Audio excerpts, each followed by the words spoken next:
Hello there, film fans, and welcome back to Movie Astrology, where we're covering 1966 in film still. My name is Matt Hudson from whatIwatchtonight.co.uk, and joining me from across the pond, he's the greatest film historian out there. It's John Berk of BerkReviews.com. How are you, sir?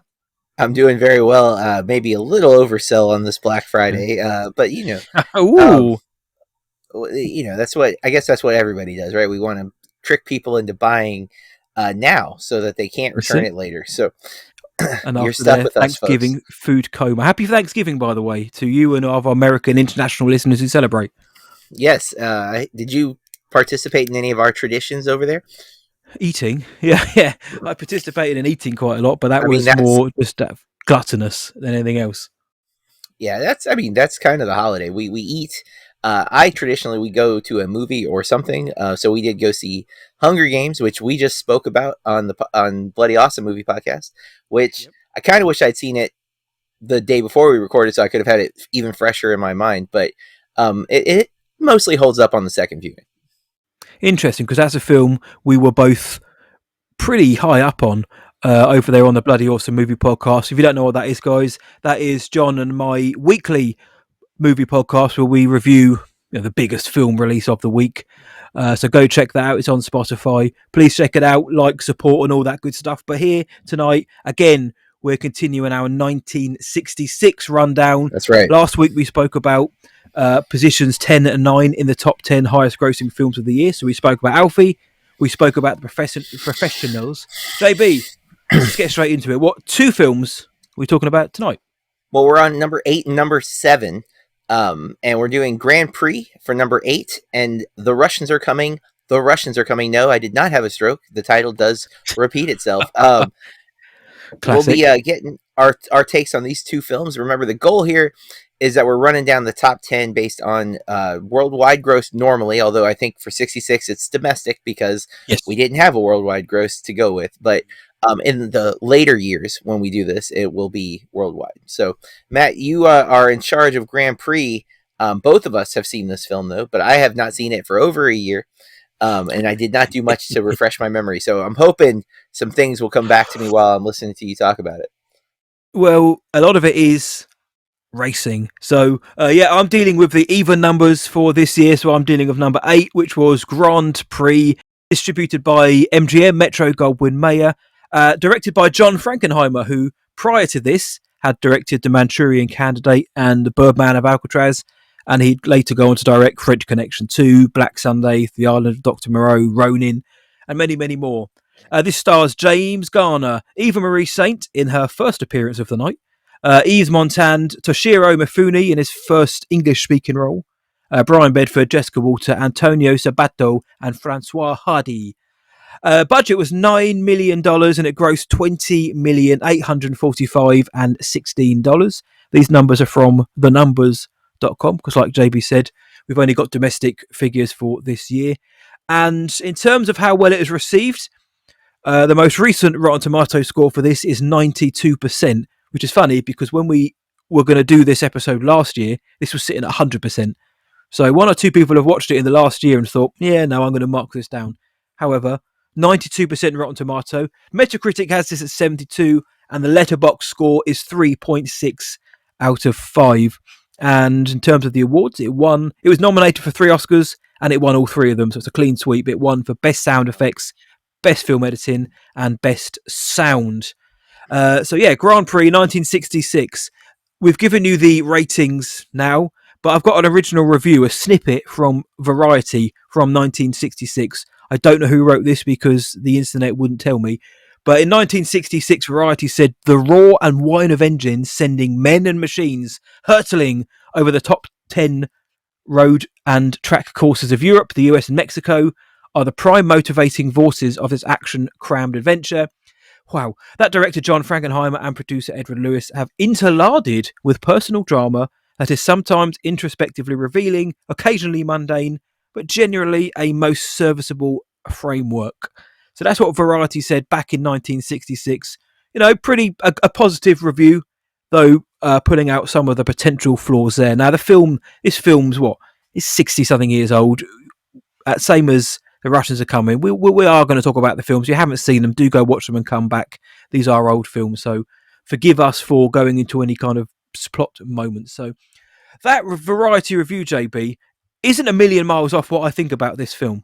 I think the Grand Prix I think it's a good film. I think it's very much a case of the spectacle of this thing, especially if imagine Big this in time. 1966 is huge. Like Frankenheimer, and this isn't a hot take. This is, and I know this is the consensus, but Frankenheimer, he shot the hell out of this. This is a fantastically well captured film, especially when it's a high octane sport like Formula One. The race scenes are incredible, and Yeah. for me, it's probably one of the first kind of high octane films, like speed films of men chasing risks and the highs of sport, like kind of like an early Top Gun, if you will, but just on the road rather than Yeah. in the sky. Yeah, And and I mean they had to do everything practical, right? Like that's like there's no CG racing here. This is people no, racing, including our lead actor who actually got like really into this from what I remember yeah, reading back in the day. no, you're right. James Garner, he became a bit of a petrol head after this, but he was so good in the cars that he was rivaling the actual drivers who were on set helping out when they were doing test runs. His times were coming back equal, if not better, than the professional drivers, which was quite interesting. Some of the other cast who we mentioned, and I'll mention shortly, they weren't quite so good at driving, so there were stuntmen involved. But yeah, like you said, this is all done on camera. They used Formula 3 cars, sometimes Formula 1, and just kind of jazz them up a little bit to bring them up to speed. But yeah, the racing scenes in this are very, very good. A former world champion, Phil Hill, he would go around the tracks. They'd put a camera in his cockpit, and they put a camera behind the wheel and on his nose. So he would drive these at full throttle, and that's where so much of this footage comes from. And I can imagine when this was shown, back in the '66, this would have been immense because the sound design is great. I imagine Yes, this would be you great hear on the a engines. high-end sound. Yeah, you hear Yeah, every purr and every roar and every kind of car cliche when it comes to this film. Really, really well shot film. Now, Frankenheimer, a bit like our buddy Billy Friedkin, had a documentary approach to his filmmaking, and you get that here with the way that the cars and the races are shot. You get some great overhead shots as well, aerial shots, and the kind of in cockpit immersion shots. But also we get narration as well, so we kind of get a little bit into the mind of what the drivers are thinking, and they're kind of almost expositing what it's like to be a racer in these moments and the feel of the car, the thrill of the car, but also the life and death aspect of it. The film, I think, does a really good job of uh, kind of showing us just how valuable and how flimsy these cars are, but also human life is. These drivers know that this could be their last race. They're taking these circuits like the Monaco Grand Prix, which is a street circuit, 180, 200 miles an hour. They know that they might not come back. Some of them don't. And I think the kind of that bolts and all approach really, really works to kind of make you feel like you're there, but also really understand the risks that these guys take. And even now, like now with Formula One, with NASCAR and everything as well, it's just as risky as ever. But I think Grand Prix really shows us back then as well just how dangerous this was. Now, also Saul Bass, wonderful designer, legendary designer. He did the visuals and titles for this film, but he also implemented this multiple split screen view as well. So you'd have have a yeah. dual screen, or you'd have a quad screen as well. If you can see, I'm just showing you what a quad You're means in dual. voguing. Yes. I am. I'm voguing exactly. Which at first I thought when it opened, because it opens with in the pit lane, and it opens like looking down an exhaust, and they're tuning up these cars, and then suddenly the screen goes from 2 to 4 to 6 to 8 to 16 little boxes, and I thought, wow, this is going to get annoying if it comes like this, because it looks like something I do on video editor or something. But the way they actually use it throughout to show the races, to show the drama unfolding on the track, really, really well done. The drama, though, JB, is you can only show racing for so much. This film covers one season in a Formula One Whole season. season. Yeah. Yeah, so they probably could have just done race to race to race, but instead Frankenheimer decided, well, let's show you the personal lives of these drivers. Let's show you what they're chasing off the track, and what they're chasing, women. They're chasing women, usually each other's women as well, or if they're married, other women. And now, listen, we've said before, these films are of their time. That's not even relevant here because that's just a thing that happens in films nowadays as well. It's not something that's gone away, like the Playboy lifestyle. Problem is, it's not the most interesting part of the film. It's kind of very drawn out. It's very melodramatic at times, It is. and it builds up to some great moments. So the characters we have, which will play into this, you've got James Garner who plays Pete Aaron. He's a reckless second tier driver and a bachelor. Okay, so he's the playboy. He's our lead guy who wants to kind of reclaim his place or take the top tier, sit at the top table of the sport. You've got Jean-Pierre Sarti, who's Yves Montand, world champion on 2 occasions. He's near the end of his race. He's starting to get a little bit, he's done with the sport, but he likes the lifestyle. Scott Stoddard, played by Brian Bedford, is a sensitive British driver who's haunted by the shadow of his dead brother, who was a world champion. And this guy suffers a nasty injury in the first race, which kind of propels his story and Pete Aaron's story, but also Scott's wife as well, played by Jessica Walter. But you've also got Nico Barlini, who played by Antonio Zabato. He's the young, cocky, cocksure Italian racer, Formula motorcycle world champion. So we have 4 distinct personalities here. I think they're well defined. The melodrama around it, though, is all a little bit ropey for me. As I said, Stoddard gets injured. It gets basically falls into depression. Pete Aaron, playboy, thinks, well, you're blaming me for your accident, which he thinks was his fault. So to get back at you, I'm going to have an affair with your wife. Okay, fine. Reasonable thing to do, I assume, in the Formula One world. And then you've also got Jean-Pierre Sarti, the French driver. He has a business relationship with his wife, and he then decides to get into a relationship with an American reporter, and that becomes very melodramatic to the point where she says one of the worst lines I've heard in years, where she asks him, why is it so marvellous to go very fast? But it's the way she says it in the moment, in the kind of like cooey look in her eyes. She's kind of doe-eyed looking at this guy. I thought, oh, come on, we don't need this rubbish. But he ends up dying in this Jean-Pierre Sarti in the final race. His wife comes back, kind of says, look, I don't care who you are. We're not getting divorced. I'm going to be here forever. He ends up having a terrible accident and dies, which ends the film on a really strong note, if not a depressing note, shocking note, where Pete Aaron becomes world champion. He makes up with Scott Stoddard on the podium, but then the Tannoy announcer announces that Sarti has died, and you just you're left with their faces trying to take in the dual emotion of winning the championship, making up with a friend, but also your peer has died on the track, bringing it full circle about this whole thing, the risks involved in this. And it ends with Pete Aaron kind of taking a walk down the track very somberly.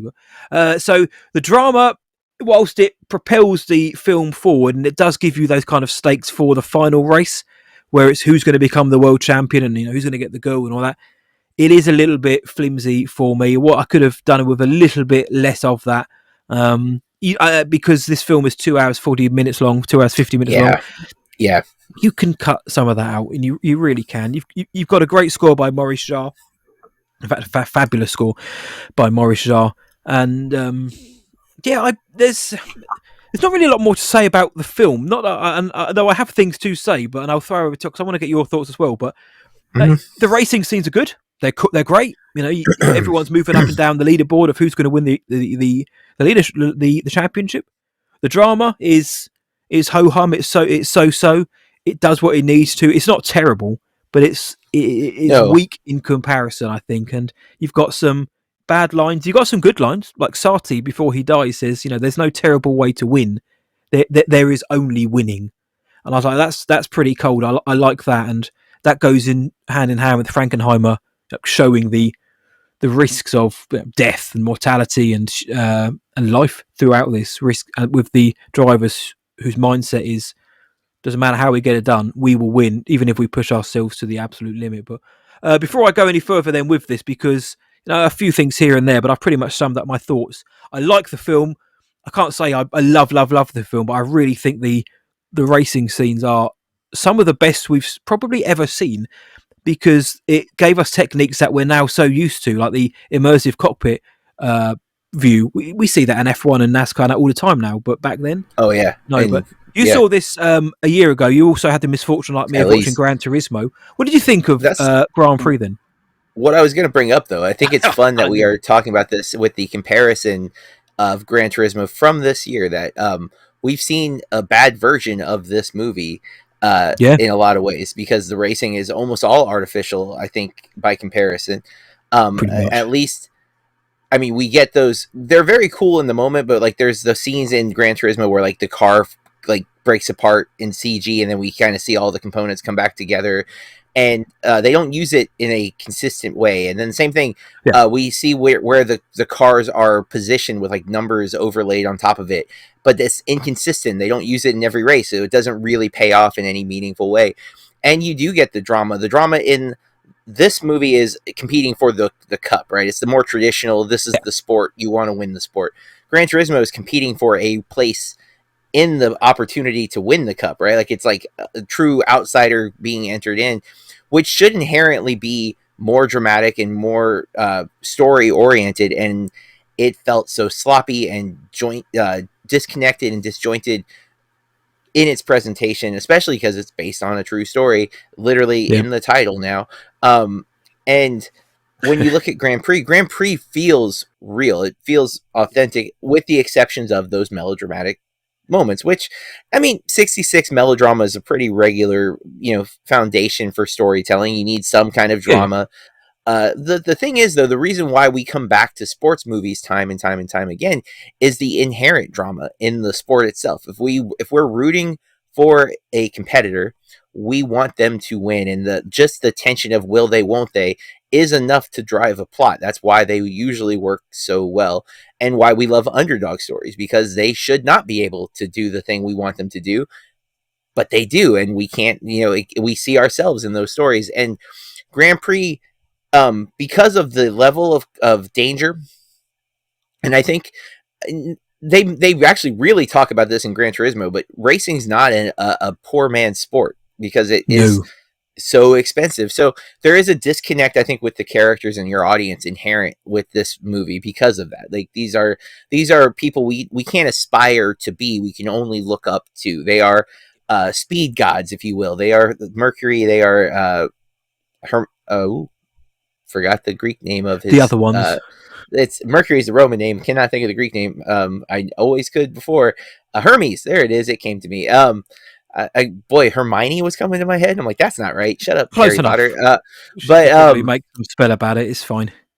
I haven't seen it in a while, but I remember really being surprised how much I was into this, because I don't like racing. I wouldn't say I dislike it either. Like, I find it, sorry, Matt, more interesting than soccer in most cases, but because even though they are just going in circles in most of these races, I at least know there's going to be someone who finishes the race. I don't think there's probably like a race in history where nobody won because of a bad accident or something, but there's a lot more 0-0 soccer games is all I'm saying. So, like, for me, I would Point be more taken. inclined to watch racing than soccer, although I watched neither, and that's the case. But we were looking at this list and I saw this movie, I'd never heard of it, which is true of a lot of these. And now that I have watched them all, they do seem to be popping up more and more frequently in like podcasts that I listen to and stuff, which I always That's find weird how it interesting. happens.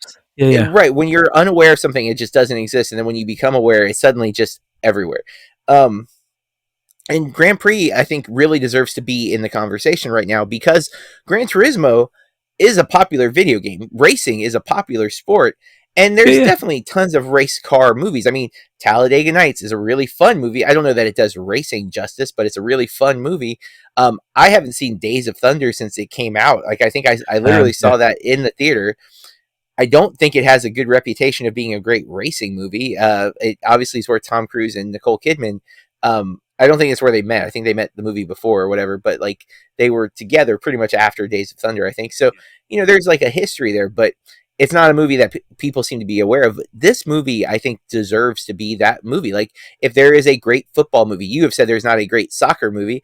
Um, every It's true. sport needs its story, right? And Yeah, I yeah, don't know if there's a better one than Grand Prix out there, at least especially in terms of how it pushes forward the presentation of the sport in the medium. Like it developed things, and they still hold up all these years later because the sound of the engine being authentic, the actual people racing the cars, and while there are stunt drivers for a lot of the other actors, your main guy, who was a pretty big actor in his yeah, yeah. time, got obsessed with this, and it's you can feel it when you watch it. And again, we're not even getting to watch this in a theater with big surround sound. We're watching it at home on our TVs. I can't even remember if I had headphones when I was watching or not, which might actually be better than just using the speakers Yeah, on the yeah. TV in reality. But I still felt the sound. I remember putting it on with a lot of times, especially when we were doing this in the old format, we would just talk about all 10 movies at once. I wasn't always watching them with the meticulous detail I would watch a film that I was going to be reviewing in this kind of intimate detail. Some movies, they're on and they're in the background, and other movies, they're on in the background, and then I suddenly give it all of my attention. And this is one of those movies for me where I got sucked into the story. I got sucked into the presentation of the races, Yes. and I was really really in the moments. I also it's long, and the melodrama moments were not always easy to sit through by comparison, but there's so much racing in the film. At least it's not like you get one race at the Yeah. beginning and one race at the end and then that's it. Like there's a lot to really get into, and I don't feel like this movie's discussed enough because it is really really good. That's a good. I think I think it's definitely the best racing film I've seen because of the reasons you've said as well. The pioneering techniques they used, which are now being used today, the unprecedented access they got, and the fact that these are real guys driving these cars. There's no CG augmentations there. It is what you see is what you get, and the drama of the races feels real. You feel Full like you're watching disclosure, a real race. I never saw Ron Howard's Rush, the movie Rush, with. yes, with Yeah, I've not Hemsworth. seen that, so I need to watch That's that good. before I say. That's Yeah, good. I've And heard you've good got Le things about that. Mans. You got Le Mans from I think '72, I think, which was Steve McQueen. Steve Oh, McQueen, I think, and directed it. Ford versus Ferrari, really That good. was Again, good. yeah. I don't know. I'm remembering the drama of that more than the racing itself, but the The racing race, sequences were good. the racing sequences were good there as well. Ford v Ferrari is probably for me is probably one of the closer films to this. Yeah, It certainly tops Grand Prix in terms of the drama. I don't think this film's badly acted or anything like that, yeah, but Ford and v yeah, Ferrari is so maybe well done. and you have Bale and Damon, so it's just Yeah, like, I mean, I come mean, on, those two that's guys. star power.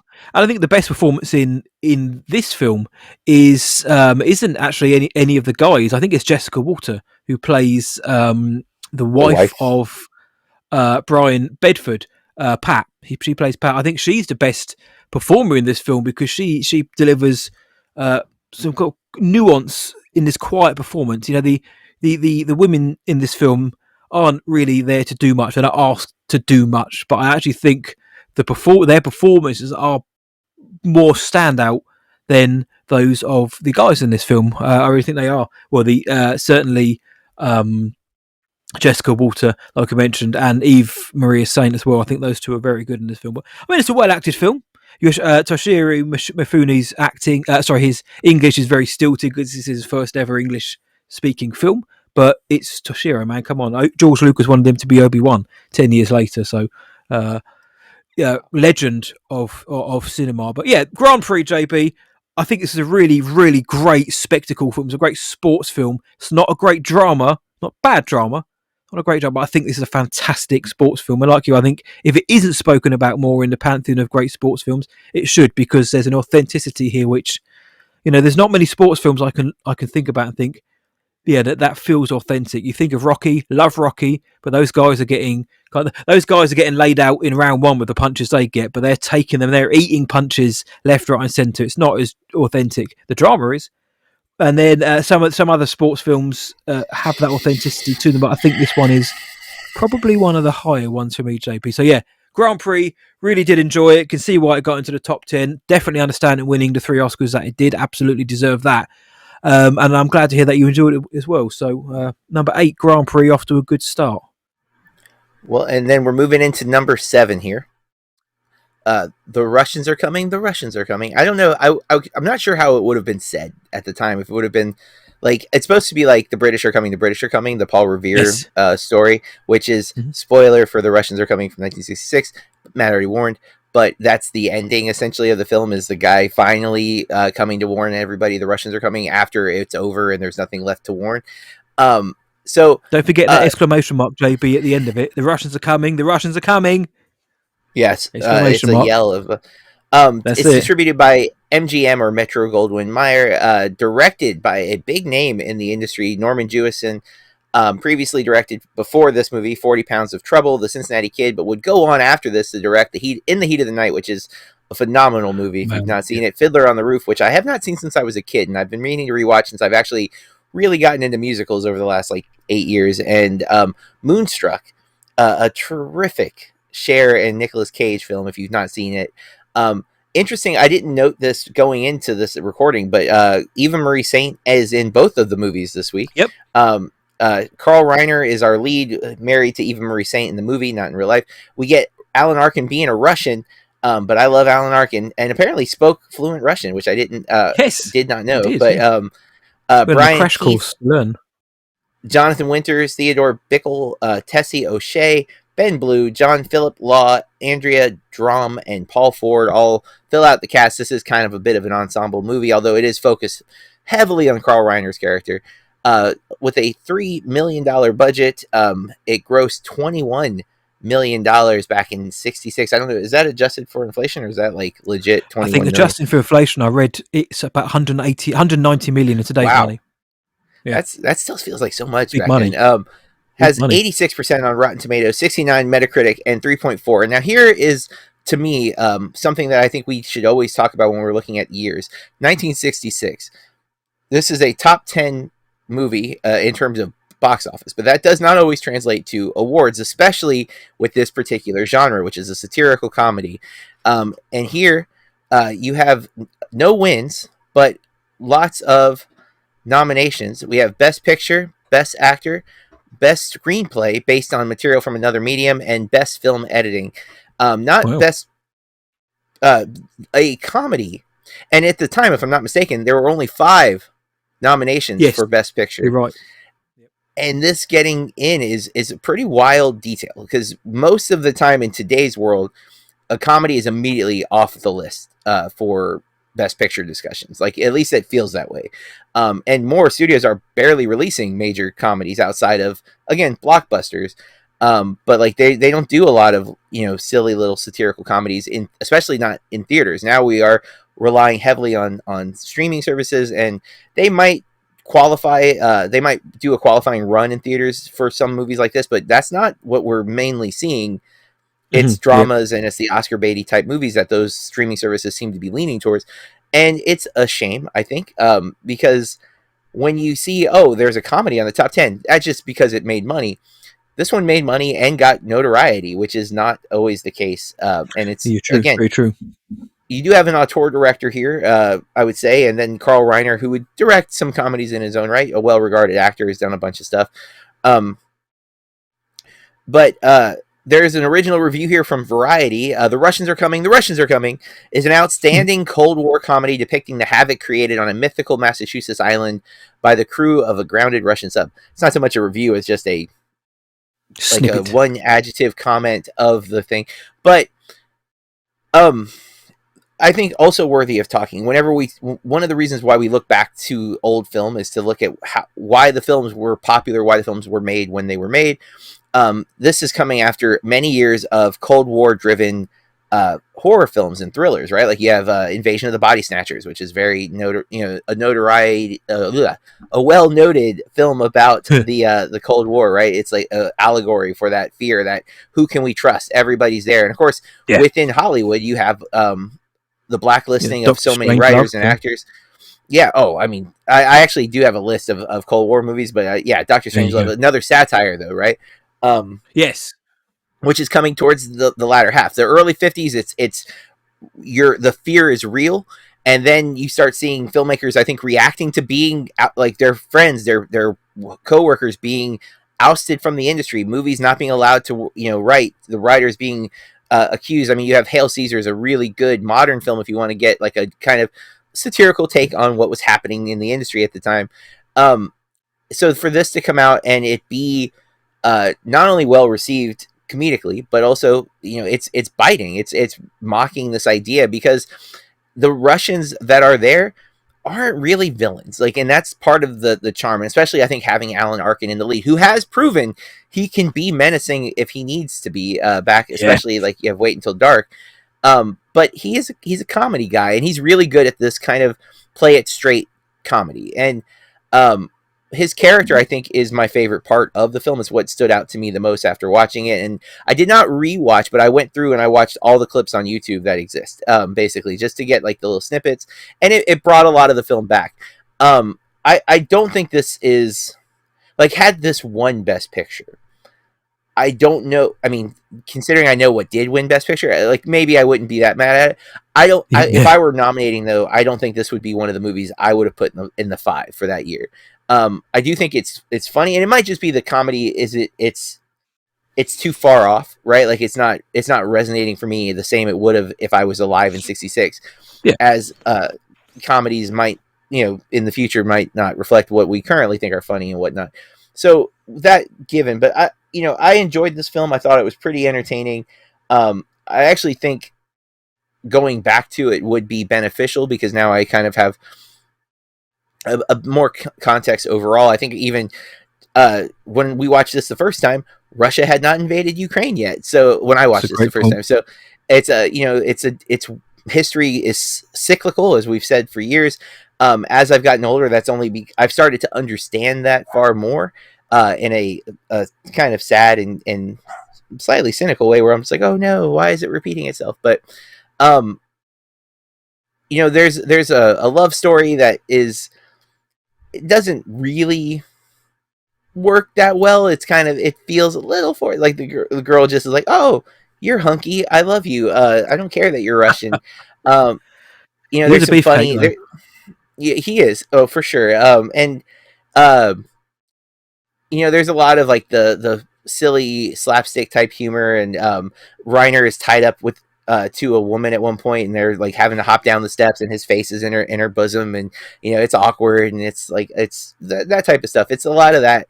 Um, it's all those jokes I think are kind of universal. They're always going to work. We still see those types of jokes happening today. Um, Yep.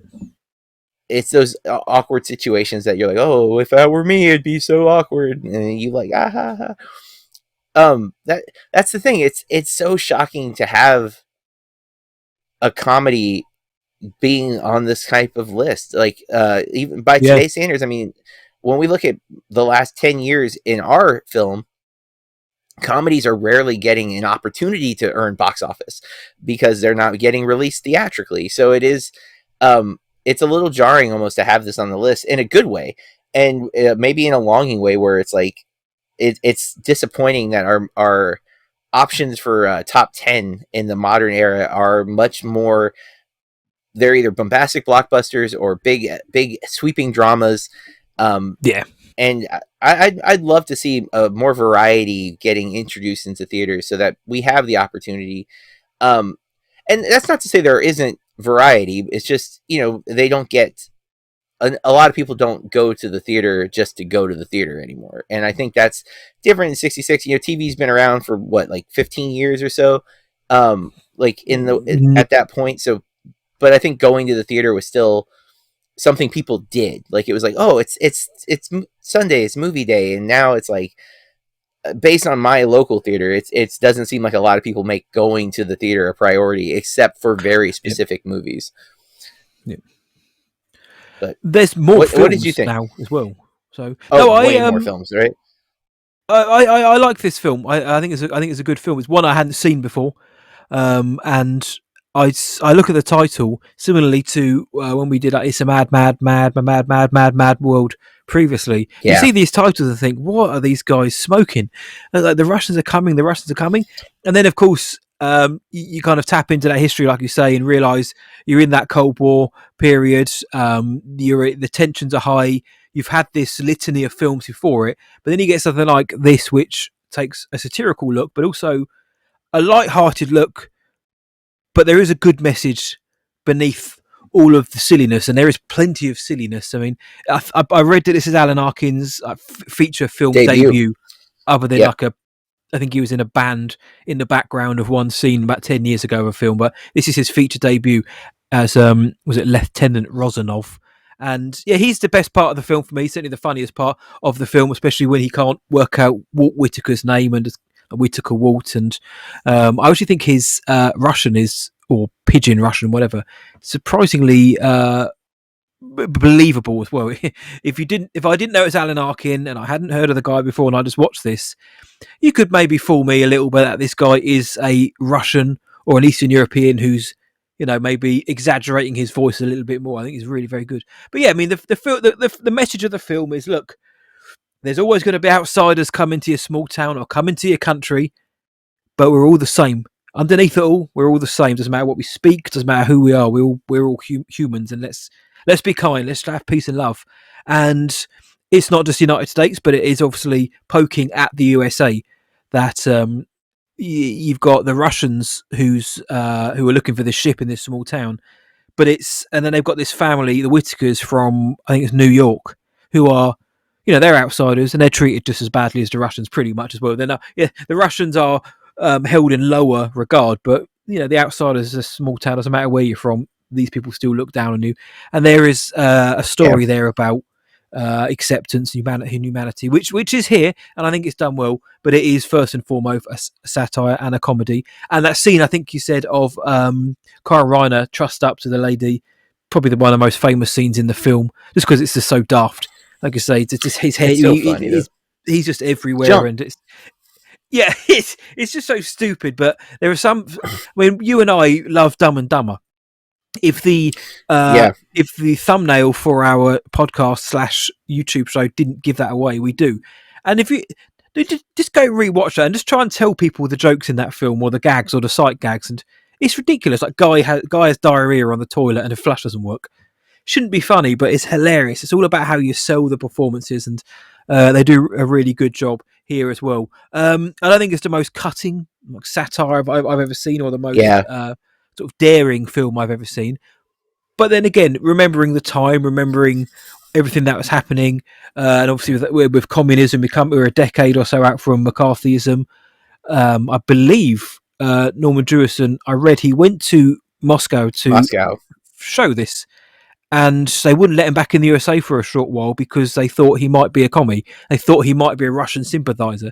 So I mean, this is all very real stuff going on, and the film is kind of pointing at it a little bit, and seemingly to me saying, we're all let's not, basically, we're all humans. Let's not. We're all alike underneath it all, and I like that. I did like that. And there's a scene, there's a comment in it, a quote from Coltrane, one of the young sailors, and he says to the character of Alison, the love interest, he says, I wish not to hate anybody, and she says, it doesn't make sense to hate people. It's such a waste of time, and damn if that isn't the truth. And it's a lesson which could be learned by many, many people, I think, as well. And everything you mentioned about what's happening in Russia and everything at the minute, it's very timely. Everything comes around. The cyclical nature is apparent. I believe Alan Arkin said, God rest his soul, and Kyle Reiner, that you wouldn't be able to make this film nowadays because of what is happening in the world. It just doesn't have the same. You wouldn't be able to get away with it because it wouldn't have the same message. And I agree. A lot of these films are of their time, and I don't always mean that in a negative way. Some of them are. Some of the films you watch, you think, God damn, this just doesn't fly now. Let alone then how it did. But I think this is a good film. It's got some good gags in it. Alan Arkin is very, very good. You could see why he went on to have such a distinguished career. Kyle Reiner is, and like you mentioned, Kyle Reiner went on to do a few comedies you may have heard of, guys. And had a good career. And Norman Jewison is Norman Jewison, as you mentioned. He's an auteur. He's a legend of the time and of the industry. So I enjoyed this film, JB. Is it the funniest film I've ever seen? No. Is it the best film I've seen this year, 1966? No. But to your point, I am so pleased to see that it was getting the love, because do you remember when Bridesmaids, 12 years ago, got Academy and award love, at least, and even then people were losing their minds that a comedy, wow, is up there. I get excited anyway when a horror film even get sort of Yeah. sniffed at by the Academy. Wow, they're looking at genre films, because I think there is a discussion to be had, and I know there is a general malaise in the film community, not just film Twitter and all those guys, but actually film fans who, the casuals as well, who look at the Oscar race as almost like an untouchable thing. It's films which they can't relate to, or it's films which they can't get into. And I know the Oscars kind of dallied with having this like most popular category, which I'm glad that they didn't get that out of there right now. Yeah. But it does almost feel like it's losing touch somewhat with what the consumers are watching. And there is an argument to be had, and a discussion to be had. Maybe check out Concessions of a Cinephile on the Bloody Awesome Movie podcast for that discussion one day. But no, I did enjoy this film, JB, and I'm glad to see it on the list. I do agree with you, though, in the sense that if there's only 5 films in Best Picture, would this make it for me? Probably not. We've still got 6 films to go on this top 10, but as of now, Yeah. I'm not sure it would, my man. Well, and I mean, we also watched some that aren't in the top 10, and some of those I thought were really great. So it's, would we have moved one up or whatever? I don't remember what the 5 were off the top of my head for that year, but it's interesting to see how that could work out overall. Just the idea of like, I always wonder if the Academy Awards would be better if they had some genre categories, if they had like best horror film, best comedy, even just to encourage studios to, hey, don't put all your eggs in one basket, because you could win for best comedy or whatever. I mean, I know the Globes does best comedy / musical, which I've never understood why those two things are lumped together. Obviously, especially not every year are there in that genre, in that category as well, which is crazy. Yeah. You mean like The Martian? Best comedy. Yes. But hilarious. But it, I also think if they did that, what I wouldn't want to happen is to then pull out the possibility of a horror movie winning Best Picture. So I'd love to if they did it like a bracket where it's like, here are your 5 genre categories, and the winner from each go on to win. Only those 5 can win Best Picture or whatever. Yes, you know what I mean? Like, so you're guaranteed one from each like category being in the actual running. That would be so cool. By comparison to just, because as critics, especially over the last few years where I've really invested into those awards races, you know a movie like, well, I say that, and then I'm like, well, I never in a million years would have thought Everything Everywhere All at Once would not only get nominated, that's a good point, but win. So who knows? Maybe I'm completely wrong, because that movie, I wasn't sure if it would resonate. It came out in like April, if I remember correctly. So like it had, usually that's a sign that a movie's not going to get a lot of award buzz. Like there's so many factors that it overcame, and was, an exception to the rule, though, of course. But maybe a sign of the Academy changing its ways a little, or maybe not. Who knows? They've opened the doors now to get a more diverse range of industry members to vote now, so maybe we'll see, with more with different voices at the table, maybe we will see a slightly more diverse list of films in terms of genre. Now, I'm not going to bet on that. I'm not going to bet any money on it happening, because I imagine the next year's 10 are going to be pretty. I think we can probably guess what most of them are already. But glad to see a comedy is in the running for Best Picture this year. Grand Prix wasn't, but it did sweep the awards with the 3 that it was nominated for. So 2 films then that it seems like we're pretty happy with them. I mean, Grand Prix I enjoyed. I wasn't so keen on the drama. Russians Are Coming. I enjoyed most of the comedy. Thought it was well acted. And it was one of those films where I'm glad I've seen it. It's there. I appreciate the message, and it kind of exists for me now. So I'm happy with the 2 films tonight. Yeah, agree. This is not the bad part of the top 10. Yeah, that's more to come on that in the coming weeks. But I think that's going to wrap up our episode then this week, where we have covered, as you've mentioned, Grand Prix and The Russians Are Coming. The Russians Are Coming. They are in the top 10, positions 8 and 7. Next week, JB, we are going to be... Sorry, next month. Don't get too excited, guys. Next month, we're going to be covering the films which ended up in 6th and 5th in the top 10. John, what films are we going to be talking about in the next episode? Lieutenant Robinson Crusoe, USN, which I don't. It's such a weird title, and A Man for All Seasons. The only movie from the 10 that I have not watched is Lieutenant Robinson Crusoe USN. I might try to remedy that unless it's hard to get a hold of. It was on Disney Plus. It does not appear to be anymore. It was on Disney Plus, yeah. Yeah, I don't know, man. That one just did not grab me. But yeah, and then A Man for All Seasons, a longer watch. A lot of these movies on this 10 are well, it's not that long. It's exactly 2 hours. But It felt long, maybe. Maybe, I don't know. I remember I definitely going to try to rewatch both of these, rewatch one and watch one if I can get a hold of it. That was part of my issue with The Russians Are Coming. It's streaming on, I think, Tubi, like the free, but with ads, and I just no, I'm good. It was ads. When I watched all of these a year ago, they were on services, so like they've just been that wave of things filtered out and whatnot. So, but yeah, Lieutenant Robinson Crusoe USN and A Man for All Seasons are up next. Yes, sir. Well, going forward with our astrology years, we won't be watching them a year in advance. We will be watching the films in the month that we're talking about them, so they will be available readily, hopefully, for us. But yes, Lieutenant Robinson Crusoe USN. I'll be covering that because it's an even number, and JB has A Man for All Seasons. So tune in next month to see what we think about that. Let us know in the comments below, if you're watching us on YouTube, what you thought about these two films. Do you love them? Do you despise them? Have you seen them? Have you not seen them? Let us know your thoughts below. Also, guys, come on, be kind, show us some love, subscribe to us as well. We'll be better marketing our YouTube. So if you can give us a subscribe, that would be great, and a like, because it gets more people knowledgeable on the work that we're doing. We love doing these shows. We're glad to have brought them back, so we'd love as many of you to be watching them. If not, you can still listen on Spotify, Apple Podcasts, anywhere you can get a podcast, you'll still be able to find us. But if you do want to see our faces, we hope you enjoy what you see. If you want to find us on social media, just search Movie Astrology on X and Instagram. That's where we're going to be. And John, we've mentioned a bloody awesome movie podcast. JB, tell the people where they can find that. Well, you can find us on all of the regular podcast platforms, but you can also find us on social media. Instagram, we are Bloody Awesome Movie Pod, and Twitter, BAMP_podcast, BAMP_podcast, because it's Bloody Awesome Movie Podcast. And think about that one. You can find me at BerkReviews.com and at BerkReviews on all the social media platforms. What about you, Matt?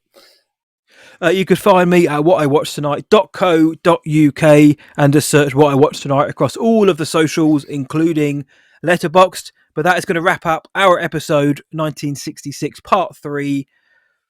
Thank you everyone for watching. From me, see ya, and from John, keep watching movies.